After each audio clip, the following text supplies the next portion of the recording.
2 Corinthians 4, 7 through 12. The Romans did it to Christians and others. English Standard Version, mini sermon time. But we have this treasure in jars of clay to show that the surpassing power belongs to God and not to us. They were subject to Roman rule, who were not friendly to the early Christians, but the power belonged to God. We are afflicted in every way, but not crushed. Perplexed. How many of us TIs are perplexed by a lot of the targeting and how that goes? Perplexed, but not driven to despair. I've been driven to despair, but the Lord brought me out of it.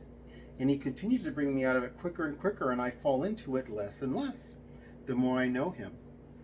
Persecuted, but not forsaken. God has not forsaken us.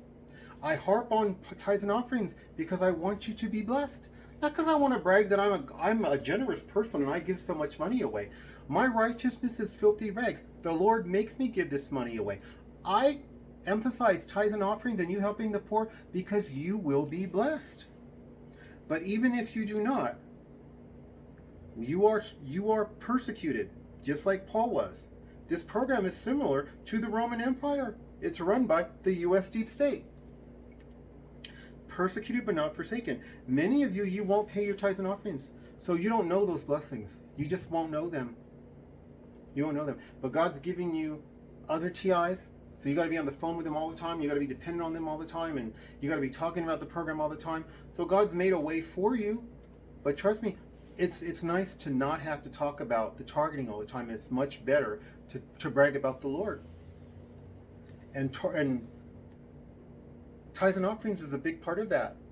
But once I started fasting, singing praise music to Him, reading His Word, meditating on Him, speaking in tongues, over the months, my relationship with Him has grown deeper, and He takes control over this program more and more.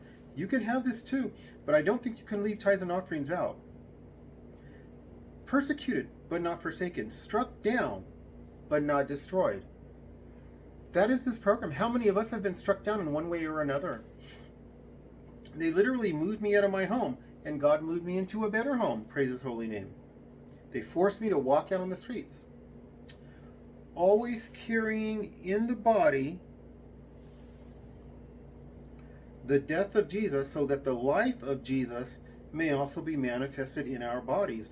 We are to suffer to be like Jesus. If you're a born-again believer, it shouldn't be just in name. For we who live are always being given over to death for Jesus' sake, so that the life of Jesus also may be manifested in our mortal flesh. We must suffer in order to be like Jesus. And yet with all their suffering, most of what Paul talks about is praising God, how to get to know God. It's not just about the suffering. So death is at work in us, but life in you. Now, as a lot of these saints grew, they went through just as much suffering after Paul was executed by Nero. So we can be happy. We can be 10 STIs who are targeted. And all of this targeting can work for our good. Okay, if you love the Lord. I send my love to all you beautiful TIs. Please help my humble channel to grow. Like, subscribe, and share.